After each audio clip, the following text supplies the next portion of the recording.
so we can clap. That was lovely, thank you. A central ritual in the Unitarian Universalist faith is the lighting of our chalice. It symbolizes that we have entered a sacred space and are preparing our hearts for the blessing of being in a beloved community that happens when we gather. If you are watching elsewhere and have a chalice or a candle, please light it now as the members of the Youth Religious Education Group come up and light our chalice.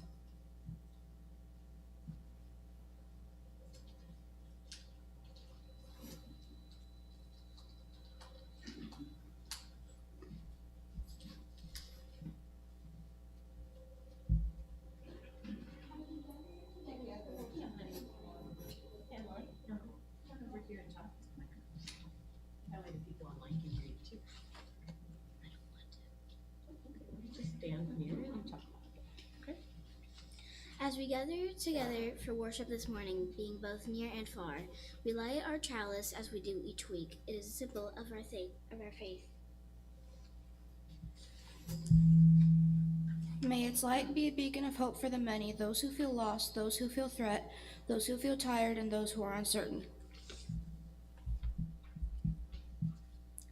May our beacon of hope help you find home, help you feel safe, give you respite, and honor your searching mind and spirit.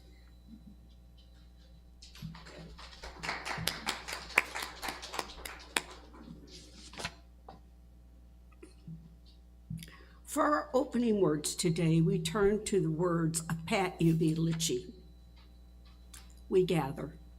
We bring our sorrows, our disappointments, our failures. We gather for healing and laughter and to rejoice. We gather to find new ways of loving, new ways of thinking, new ways of being. We gather.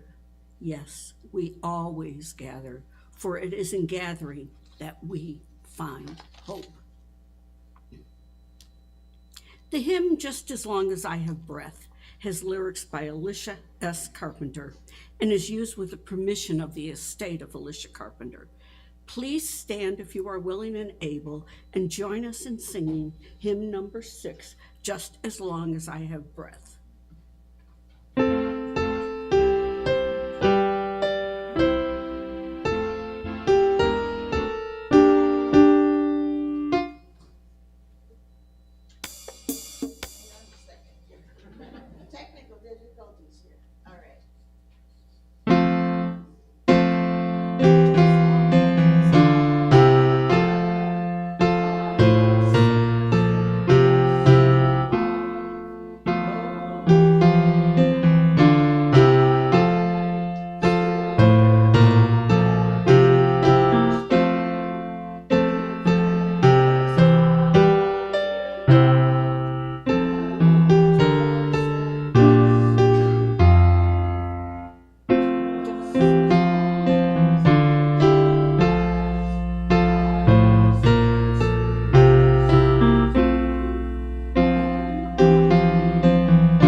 We share in a ritual of joys and sorrows. The stones, which are right in front of me, the stones we put in the bowl represent our joys and our sorrows. Placing the stones in the bowls puts them in the hands of this community. If you would like to place stones in the bowl, please come up starting with the first row and then coming up row by row. If you are watching this at home, you may want to take stones and place them in a bowl. May we all hold a space of comfort and support for ourselves and for each other.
Our youth did a wonderful job of lighting our chalice. However, they need to go to their religious education classes. So would you please join me in singing them out to their class?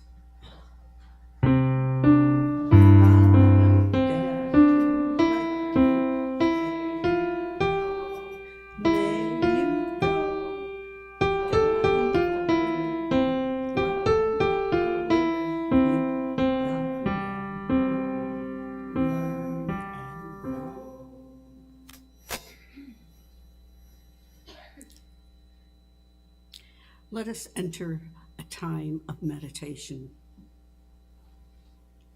Beloved mystery, let our gathering here and online bring us together to form a community rooted in love, a community that supports one another in both our joys and sorrows. And may we bring that love and support to the larger community of which we are a part.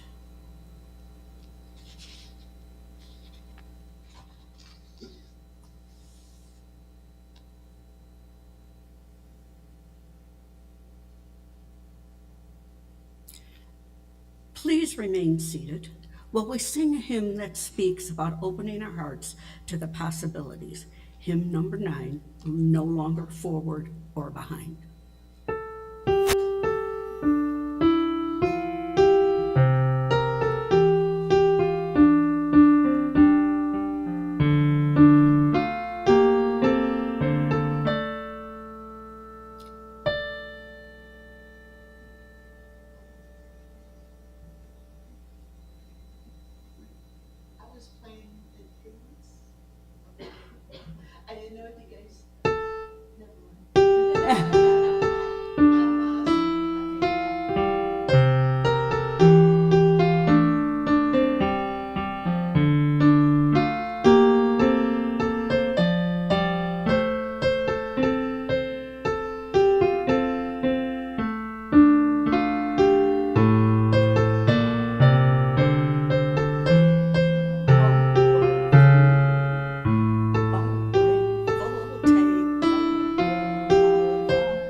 I lay aside the toiling oar. The angels sought so far, I welcome at my door. For all the jarring notes of life seem blending in a song, and all the angels of the stars surrounding me too long. And so the shadows fall out, and solace is gone, and all the windows of my heart I open on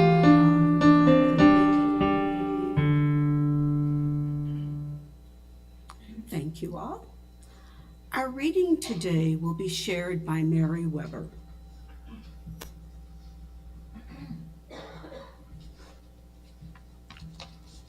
The reading today is Still There Is Hope by Nadine McSpadden.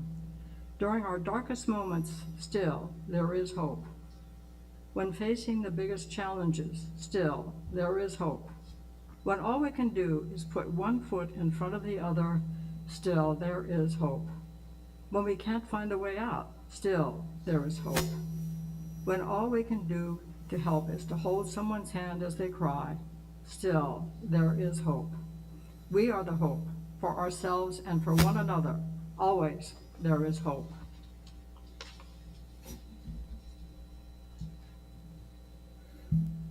Thank you, Mary. Our Unitarian Universalist faith is a faith of hope. A reading of our current principles confirms this. We strive for justice, equity, and compassion in our human relationships, and a world community that has peace, liberty, and justice for all. That's a lot to hope for. The revision of Article 2, which may replace these principles with values, and Article 2 is part of the Unitarian Universalist Constitution that has to be voted on every 10 years. So a commission was reported to revise it.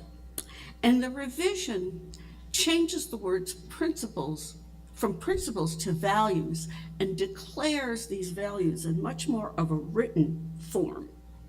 If this is passed in General Assembly this year, we will expect justice, equity, and generosity. But they are not in Article 2 in the proposal, just stating the values. Rather, they call for the fact that we should express them and work toward them and support each other in our congregations to achieve these values. So we are then becoming even more of a religion or a faith of hope as Unitarian Universalists, because we are called not just to have values, but to actually live them out. Let me share with you what triggered my thinking on hope. I was involved in a conversation where a person brought up how concerned they were about the wars in Ukraine and Gaza. The person's concerns about the sufferings of others was not well met by the rest of the group. She was accused of engaging in negative thinking and dwelling on something that we could do nothing about. She was actually ordered by one member to move on to something positive. Now, I would love to tell you that I rose gloriously to that occasion. I did not. Rather, I was stunned into silence. How could people purporting to be religion see concern about to be religious, see the concern about others as negative? I left the conversation disgusted. Yet later, as I was thinking about this conversation, I realized that the accusation of negative thinking was actually a form of hopelessness. The woman who expressed that didn't know what to do. So she said, let's move on.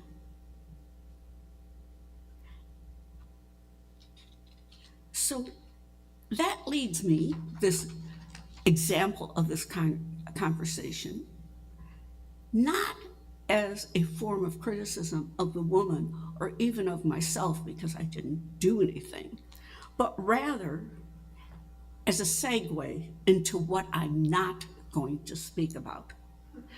That's right. If I'm going to speak about hope, you have to know what hope is not to completely understand it. First, hope is not denial.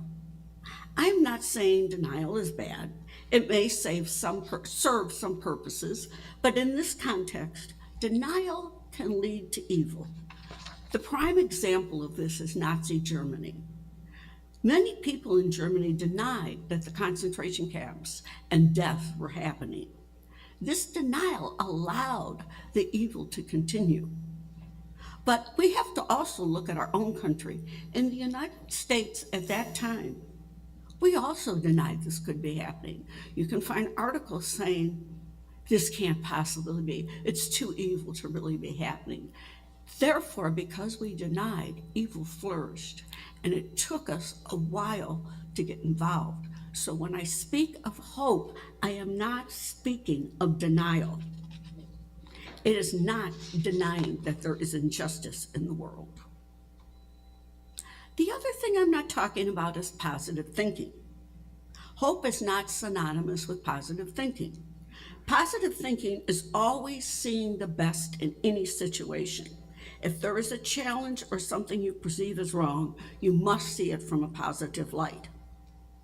Now, there's an advantage to positive thinking. It opens your mind to see things in a different way. A simple example of this would be my tendency to reverse numbers, particularly when I'm under pressure.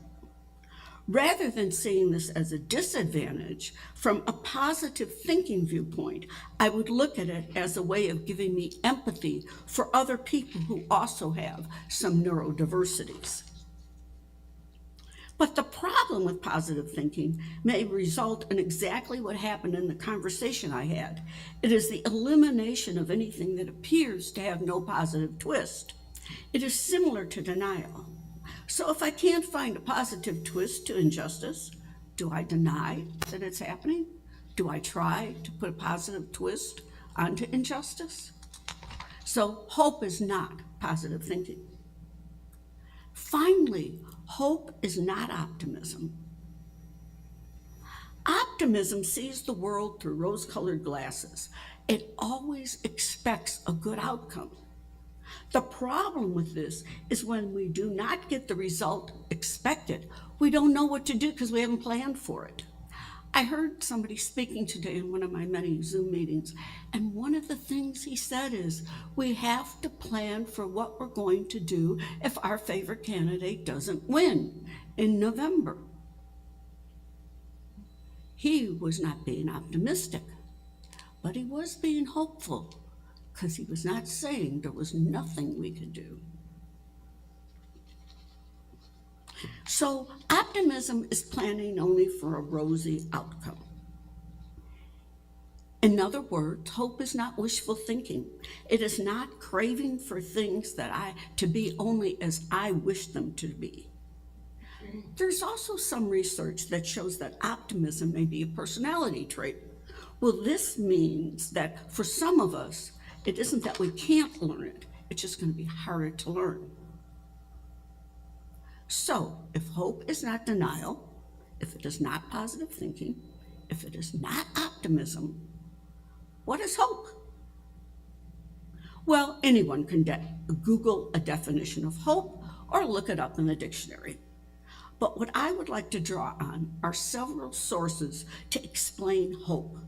Among these are philosophy, psychology, sociology, religion. Of course, there are debates in all of these fields about hope. What I'm going to try to do is to pull the commonalities that run across all of their definitions of hope. First, hope involves right view. In Buddhism, there is a concept of right thinking or right view. What it means is that we think deeply, we meditate, we invoke wisdom when trying to understand something. Right view includes seeing things as they are, not what we wish them to be. Therefore, right view does in fact see the glass as half full if it is really half full. This means that hope does not ignore, cover up, or deny injustice or any wrong in our personal lives or in the world. While I use the Buddhist concept to show that it is okay to see the glass half full, whether you turn to Buddhism or other schools of thought, none of them suggest denial is the hope of the glass as half full. Pema Chodron, another Buddhist, points out that hope is not wishful thinking or fantasizing a blissful future. Hope is knowing there is a problem, Chodron says, and fixing it. In other words, hope involves not just desire or clinging to a vision. In all the sources I used, hope demands not only a clear view of things derived from wisdom, but also some action. And if the glass is half full, it's half full. Let me repeat, it's okay to see the glass as half full. Now, hope involves not just a vision about what is, but a vision about what we want in the future. It involves not just seeing that there is a glass and that it may be half full. It is developing a vision for what is needed. Maybe it is better that the glass remain half full and we just take good care of it. Maybe it is better that the glass be full. So hope is not just seeing things as they are, but also envisioning a better future. If you turn to our faith, it would be looking for justice, equity, and compassion in human relations. It is seeing what is and what needs to be changed.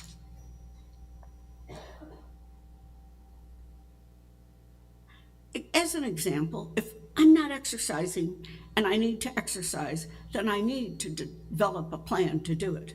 If I see an injustice, I need to do something about it if we expect a better world. So hope, by its very nature, involves action. I admit, as I was reading these very sources, I was surprised about that. And they make it very clear that the difference between hope and optimism is that optimism doesn't demand action. Hope does. There was a Center for the Study of Hope at Arizona State University, and their research indicates that hope requires a plan of action, or it's not hope. Hope involves the responsibility to take action. It involves working toward the vision we have, whether it be for ourselves or for a better world. This is why, in my opinion, our denomination will become even more a faith of hope with the proposed changes in Article 2 of our Constitution. If those are passed, it demands of us that we transform the world. It says that we are accountable for doing the work of our values. It's a vision of the world that reflects a transformation of it that reflects our values. That is hope.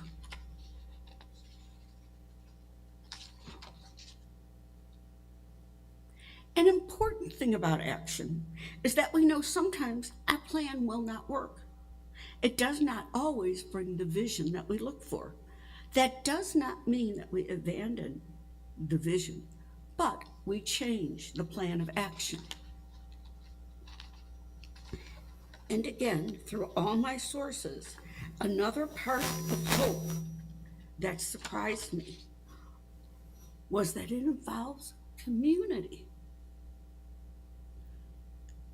Now, one theme that runs through our folklore in the United States is that our country was built by people who pulled themselves up by their bootstraps. It is based on the belief that we accomplished what we accomplished as individuals and not with the help of others. This emphasis on individuality is not only part of our folklore in this country, it is also part of our white supremacy. If you think deeply, everything we accomplished, whether we care to admit it or not, involves community. None of us kept ourselves alive by ourselves. None of us, as far as I know, educated ourselves. If we work, even though we think it may be alone in our home, if we are not providing some service to the community, if we are not some benefit to the community, we wouldn't be getting paid. Even when we engage in what we may see as a soul activity, it involves others, even if it is only in wearing the clothes that they made or the computer that they made. We do not do anything alone. Everything involves others. So when we envision a future, we do not go off in a corner by ourselves and envision it. No, we get some idea of what life should be like by talking with others, reading books, looking at things on the web. We do not envision in a vacuum. We need community.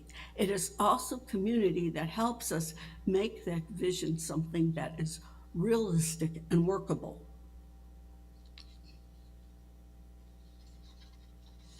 If we hope to transform the world, we need to work with each other toward a vision.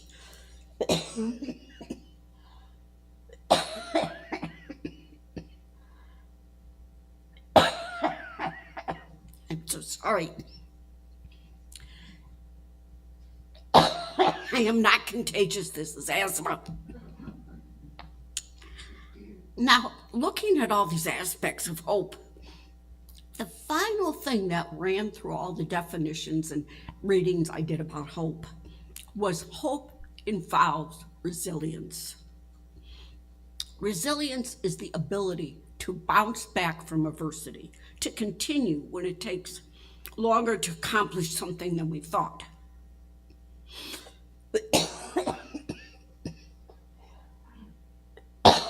Now I'm so sorry.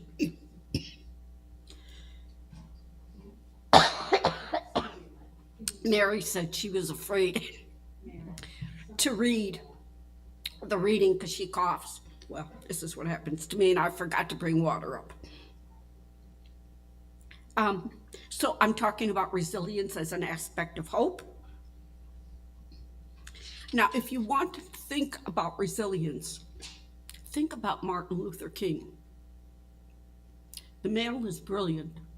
He knew that what he did might lead to his death.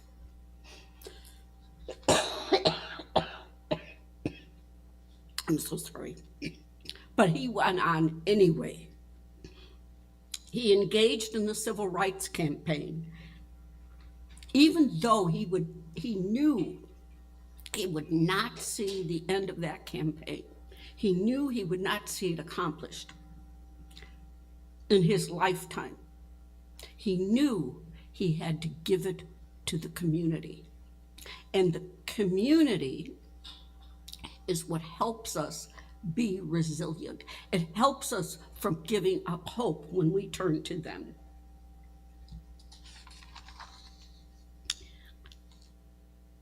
Now, because hope involves all these things, many of the people, but not all that I read, saw hope as a skill or a practice. Oh, thank you, Mary.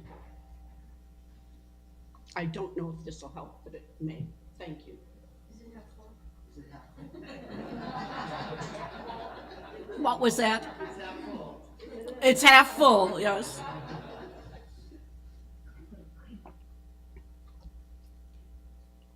That was very nice of you. Thank you. Speaking about hope, I have been working on getting rid of this cough for most of my life, and nobody can say anything except that it's coughing asthma. And yes, I've been to WashU. Oh, that was helpful. Thank you. So hope is seen as a skill or a practice because it involves resilience. It involves developing the ability to come back in the face of adversity. Now, this is not easy, and I don't want to pretend that it's easy. We face a world that does not make sense. We face a world that is controlled by forces we do not understand, or if we understand them, we seem unable to stop them from doing evil. We face a world where injustice is rampant. We face a world where darkness seems to just come out of every crevice. Hope is not for the weak, it's for the strong. And some of us are not as strong as others. And I can put you very clearly, I'm one of them. I need community. We need community because it is community that allows us to come back when we want to give up. So part of the practice of hope is finding how we come back and going to the community to support us. That is why we have things called churches and social groups that work for injustice, or work to get rid of injustice. Now, so going to community is one way to develop hope and to continue to be resilient. Another way is do not take on everything. This particularly ran through the psychological and sociological research. We cannot develop a vision to solve all the world's problems. Even if we could, trying to make a plan of action to bring about that vision seems an impossible task. We cannot fill all the glasses that are half full.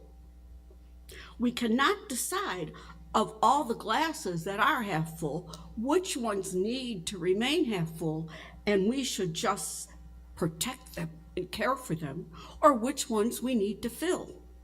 There's just too many. In other words, no one person or group can do everything. Rather, we need to pick one glass, if I may continue with my metaphor, and decide what needs to be done with that glass. We need a plan of action to deal with that and then to involve others to help us to do what needs to be done. Or sometimes we don't even need to invent the wheel. All we need is to find a group already working on what we want to change. As the researchers from the state of Arizona indicate, we need to take small steps.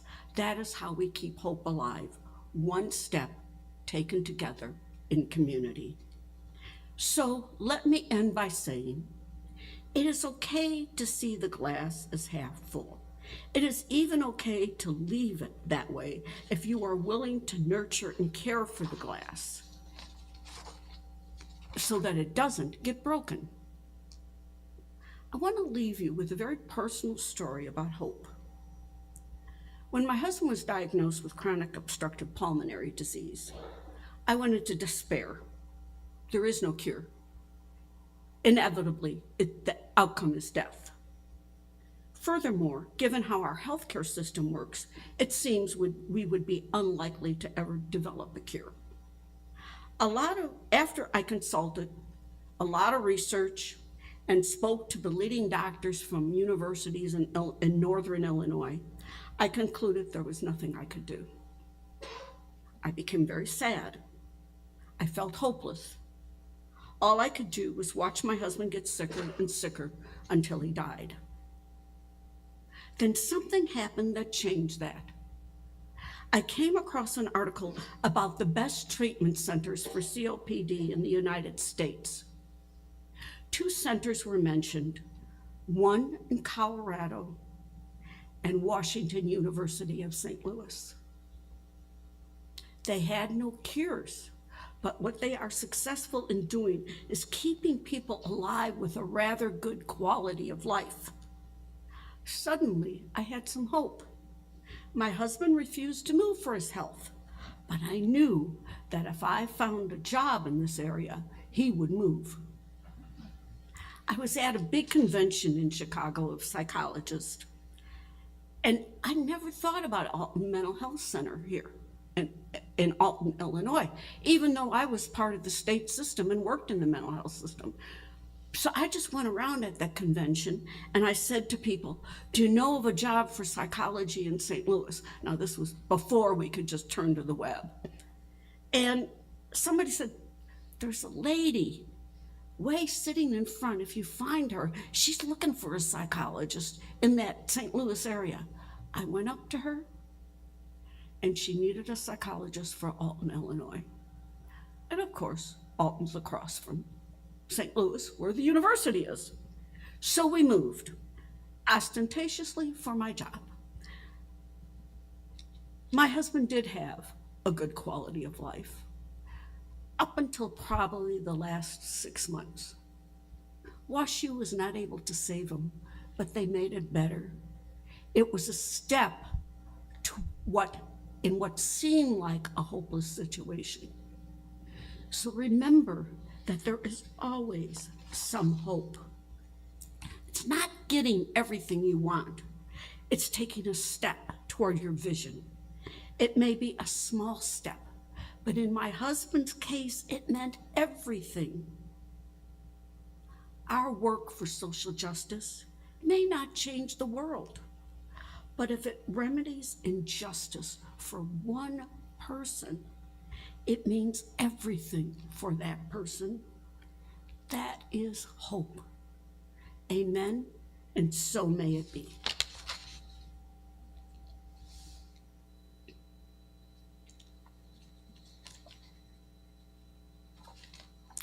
Please rise as you are able and sing our final hymn, number 95, There is Love Somewhere.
As we approach the time for our offering, give what you will. I invite you to give today as Mary Weber will collect her offering, or please give by mail. Or, if you will, use the Giveify app. Doing so will help us meet our financial responsibility to you through the year and help us build this community. This morning's offering will be most sincerely and gratefully received. May it be lovingly given.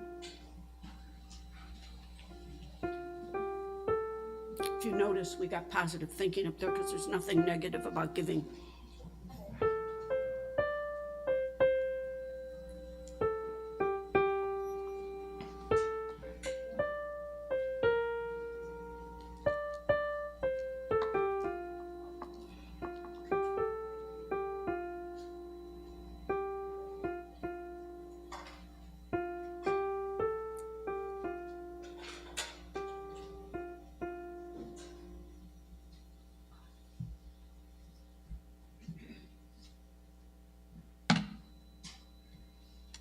Please join me in our offering prayer, which is projected on our screen. May this offering equip us to inspire love and seek justice.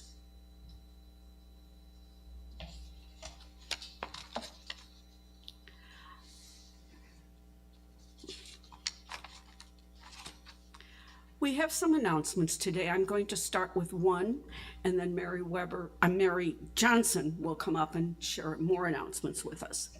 I want you to please be alert if you are a UUANI member. You will be getting information about a climate justice teach-in, and it's going to be fun, and we're going to have outside very knowledgeable speakers. And that's going to work toward hopefully having a session later in the year in this church that we will open to the community on climate justice. So please be aware, I'm going to need help with this. Or Scott, if you will, who leads UUANI, will need help with it. What is UUANI? Thank you, Mary. I shouldn't use an acronym without explaining it. It's the Unitarian Universalist Advocacy Network of Illinois, and it joins all the Unitarian Universalist churches, congregations in Illinois to engage in social justice. Mary.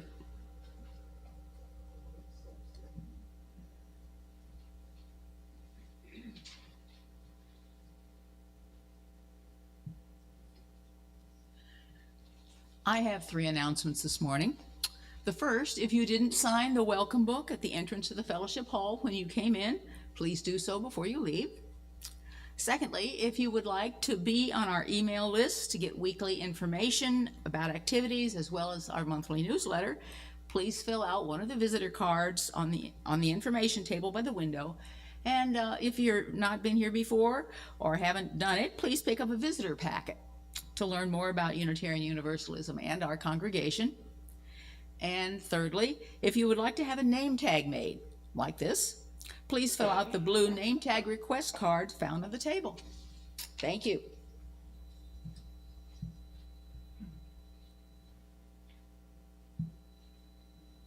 As we close the service, may we carry hope with us as we move from this sanctuary to the broader world. You have an announcement. Please come up. Confusion about we went to a policy of no snacks and home masking during this service that got befuddled. And so since it's food already out, we are going to go with the 15-minute plan. So for the first 15 minutes of the coffee hour, we did keep the masks on, and there'll be no coffee, no food. And after about 15 minutes, we'll enjoy coffee and food. And people will feel compromised by that situation. We'll at least have 15 minutes to gather. Thank you. Excuse me. On Wednesday, the 24th, Yes? they will be meeting here to make cushions for the chairs so that your little behinds will be warmer and softer. I've got some prototypes outside, and somebody's donated a ton of fabric, but I didn't see it in the last newsletter, but I know Claudia's got foam, she's been cutting it up, but anyway, so we'd like as many people, she wants to make about 20 cushions. maybe like 15 by 15 inches. Oh, those are big cushions. Well, no, 56. Right, right. And, anyway, so don't forget, I think it's a reason, I'm sure, because I didn't see it in the last. I forgot to put it in the, it should be in the newsletter. It was from a long time ago, but Yeah, I forgot to put it in, but some of us will be bringing like our sewing machines and scissors, and, cutting stuff, we made some patterns, we cut some prototypes so that people know what to do. It's all straight stitching. Great. Having sat on those chairs, yes, we need cushions. As we opened our service with the lighting of the chalice, we close it with the Unitarian Universalist practice of extinguishing our chalice to indicate that our service is concluded. Please join me in saying the words projected on the screen as we extinguish our chalice. The light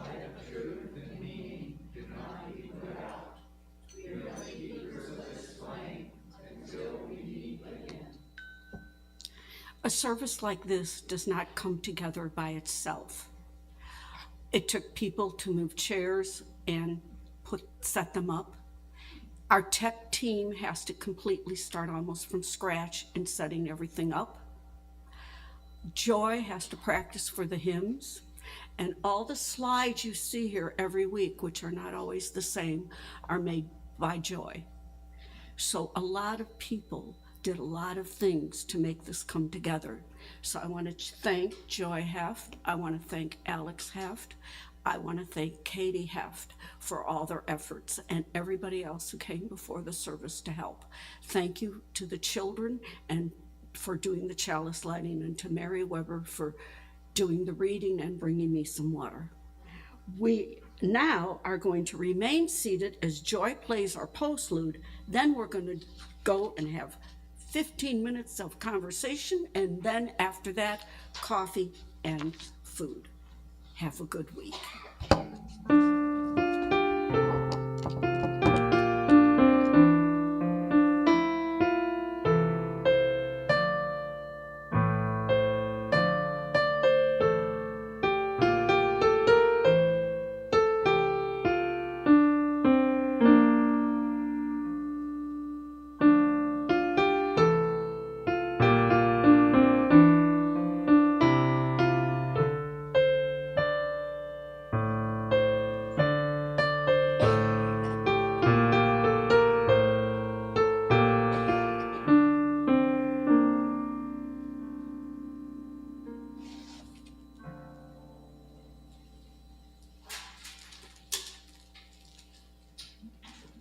Have a good week.